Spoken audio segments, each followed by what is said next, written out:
नमस्कार दोस्तों, स्वागत है आप सभी का आपके अपने YouTube channel Shyam class study में। प्यारे साथियों, लगातार आपको आरपीएफ एसआई के पीवाईक्यू प्रश्नों की सीरीज जो चल रही है उसमें आज का अपना ये सेट नंबर 10 है और आज जो मैं आपको पेपर कराने वाला हूँ वो पेपर है आपका 10 जनवरी 2019 की प्रथम पाली का। तो इस पेपर को आप लोगों को पूरा करना है और इसमें आपको मैं जीके जीएस के अति महत्वपूर्ण जो प्रश्न है और जो आपके एग्जाम की दृष्टि से सबसे ज्यादा महत्वपूर्ण है वो प्रश्न मैं आपको कराने वाला हूँ। तो वीडियो को शुरू से लेकर के एंड तक फुल वॉच करते रहना।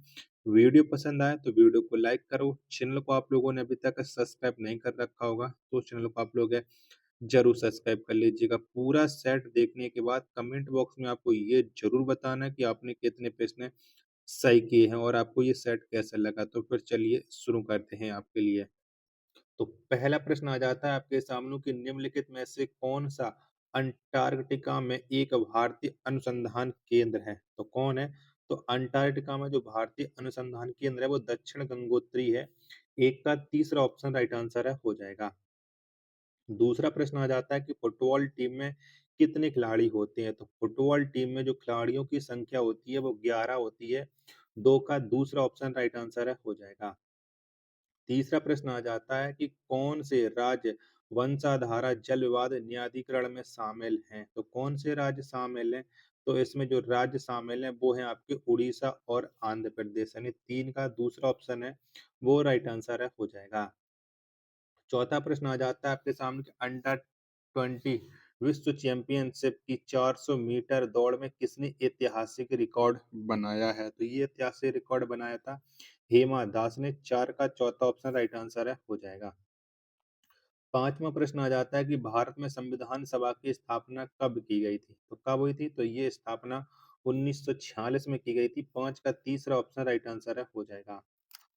छठवां प्रश्न है कि निम्नलिखित में से किस मिट्टी को रेगुर मिट्टी के नाम से जाना जाता है। तो किसे जाना जाता है रेगुर मिट्टी के नाम से? तो ये काली मिट्टी को जाना जाता है। छह का ऑप्शन संख्या चार है वो राइट आंसर है हो जाएगा।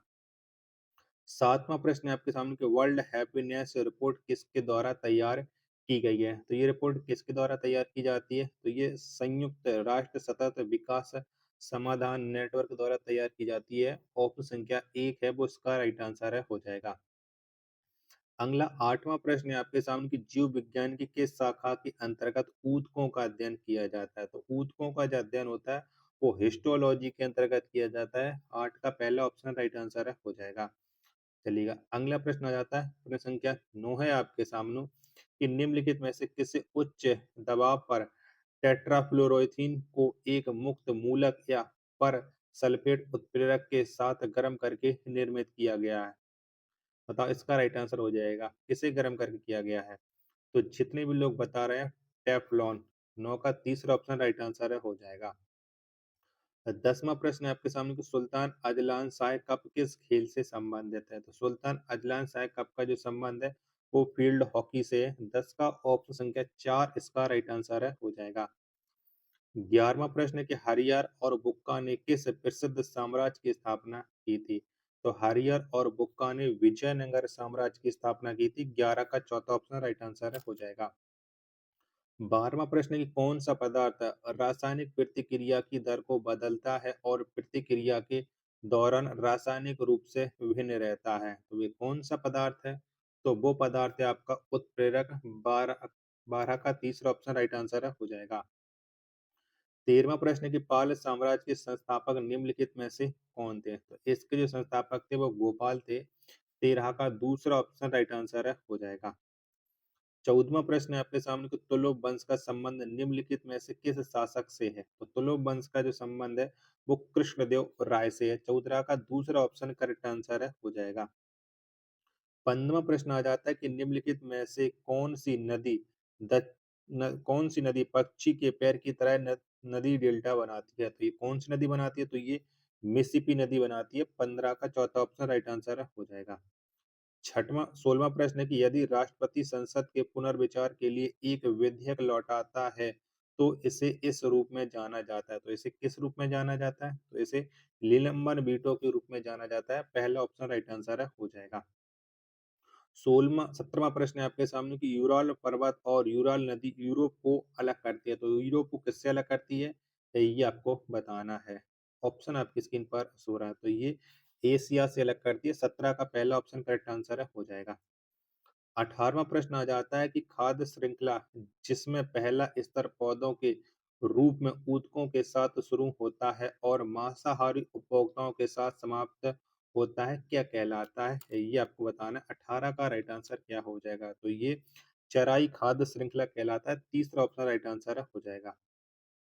19वां प्रश्न है आपके सामने कि ease of doing business report उन नियामकों को निर्धारित करती है जो प्रभावित करते हैं, तो ये किसे प्रभावित करते हैं? तो ये व्यवसाय की समाप्ति। 19 का चौथा ऑप्शन राइट आंसर है, हो जाएगा। 20वां प्रश्न है आपके सामने कि पूरे क्षेत्र में व्यापक वाणिज्य और सम्मेलन को भारतीय संविधान के किस भाग के तहत शामिल किया गया है? तो ये कौन से भाग के तहत शामिल किया गया है? 20 का आंसर आपको बताना, तो इसे भाग 13 के अंतर्गत शामिल किया गया है। चौथा ऑप्शन राइट आंसर है, हो जाएगा। 21वां प्रश्न है, किसकी सिफारिश पर न्यूनतम समर्थन मूल्य लागू किया था? तो ये किसकी सिफारिश थी? 21 का आंसर आपको बताना है, तो ये कृषि लागत और मूल्य आयोग की थी। पहला ऑप्शन राइट आंसर है, हो जाएगा। 22वां प्रश्न है आपके सामने कि निम्नलिखित में से किसने भारत में गोवा कार्निवाल शुरू किया? ये किसके द्वारा शुरू किया गया था? तो ये पुर्तगालियों ने शुरू किया था। 22 का तीसरा ऑप्शन करेक्ट आंसर है, हो जाएगा। वीडियो पसंद आ रही होगी तो वीडियो को लाइक कीजिएगा। चैनल को सब्सक्राइब नहीं कर रखे होगे तो चैनल को आप लोग जरूर सब्सक्राइब कर लीजिएगा। 23वां प्रश्न है कि भारत के संविधान की प्रस्तावना में निहित स्वतंत्रता, समानता और बंधुत्व को किस संविधान से ऊपर लिया गया, किस संविधान से उधार लिया गया? तो ये कहाँ से उधार लिया गया? 23 का आंसर आपको बताना है। तो इसे जो उधार लिया गया वो फ्रांसीसी संविधान से लिया गया है। ऑप्शन संख्या 4 है, वो राइट आंसर हो जाएगा। 24वां प्रश्न है आपके सामने कि पेंटाथलॉन के खेल में कितने आयोजन होते हैं? तो कितने आयोजन? तो इसमें 5 आयोजन होते हैं। 24 का दूसरा ऑप्शन है वो करेक्ट आंसर है, हो जाएगा। 25वां प्रश्न आ जाता है कि एक पॉलीपेप्टाइड बनाने के लिए अमीनो एसिड के बहुलीकरण की प्रक्रिया को कहा जाता है। तो इसे क्या कहा जाता है? तो इसे अनुवाद कहा जाता है। 25 का पहला ऑप्शन है वो राइट आंसर है, हो जाएगा।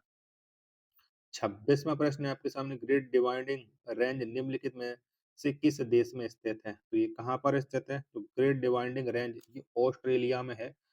26 का पहला ऑप्शन राइट आंसर है, हो जाएगा।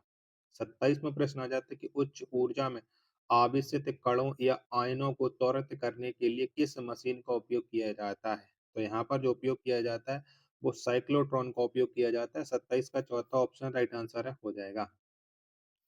28वां प्रश्न है कि इल्तुतमिश ने किसे उत्तराधिकारी के रूप में घोषणा करने का फैसला किया? तो किसे उत्तराधिकारी बनाया था, ये आपको बताना। तो ये रजिया सुल्तान। 28 का दूसरा ऑप्शन राइट आंसर है, हो जाएगा।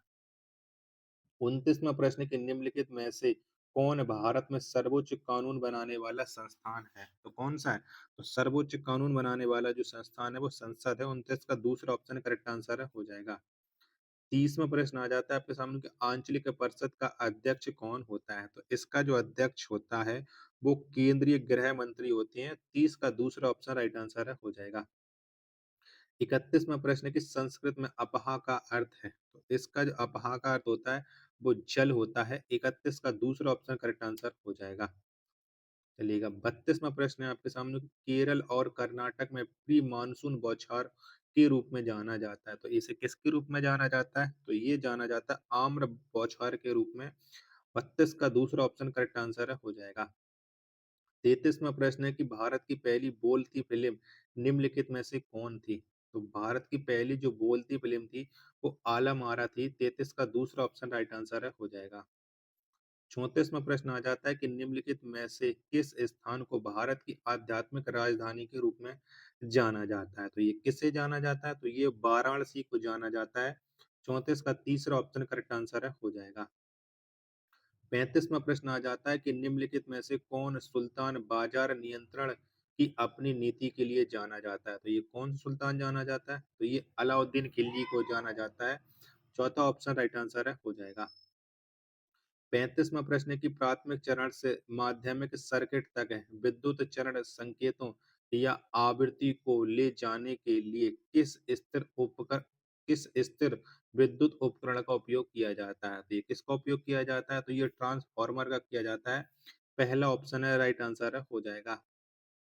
37वां प्रश्न है कि भारतीय संविधान के किस अनुच्छेद के तहत राष्ट्रपति अध्यादेश जारी कर सकते हैं? तो कौन से अनुच्छेद के तहत जारी कर सकते हैं? तो ये अनुच्छेद 123 के तहत जारी कर सकते हैं। 37 का तीसरा ऑप्शन करेक्ट आंसर है हो जाएगा। 38वां प्रश्न है किस अनुच्छेद के तहत धर्म की स्वतंत्रता और मुक्त पेशा धर्म का प्रचार और इसे अपनाता है? तो ये कौन सा अनुच्छेद हो जाएगा? तो ये अनुच्छेद 25। 38 का तीसरा ऑप्शन है वो राइट आंसर है हो जाएगा। 39वां प्रश्न है कि किसी ग्रह, क्षुद्र ग्रह या धूमकेतु की कक्षा में वह बिंदु जिसे सूर्य से सबसे दूर जाना जाता है, तो बताओ वह क्या है? 39 का राइट आंसर तो वो है अपसौर जाना जाता है। चौथा ऑप्शन राइट आंसर है हो जाएगा।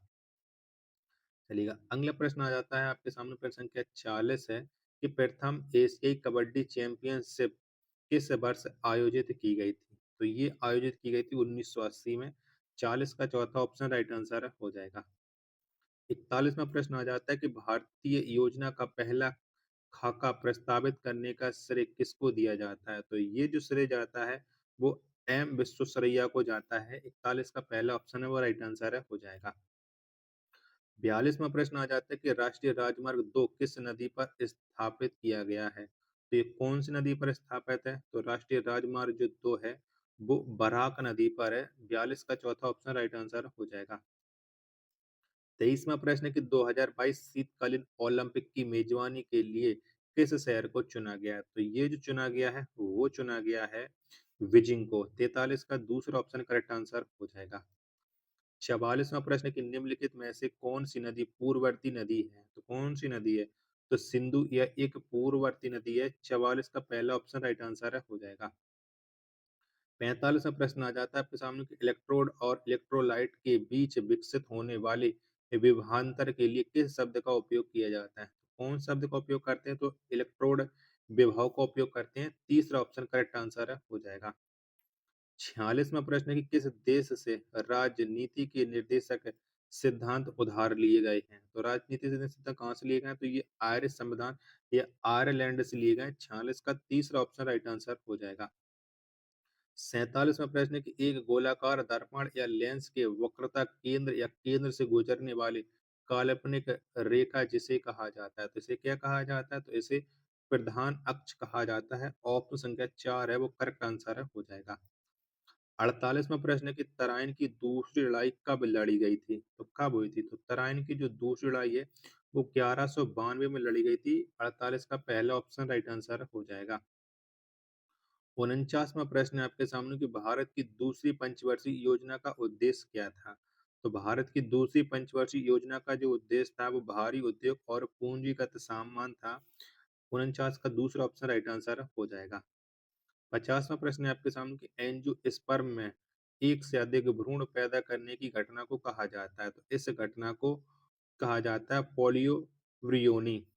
पोलियम ब्रियोनी यानी 50 का तीसरा ऑप्शन राइट आंसर हो जाएगा। आशा करता हूँ कि आपको ये वीडियो पसंद आई होगी, तो वीडियो को लाइक, कमेंट और चैनल को सब्सक्राइब करना ना भूलें। मिलते हैं अपने एक और नेक्स्ट वीडियो के साथ, तब तक के लिए धन्यवाद। जय हिंद, वंदे मातरम।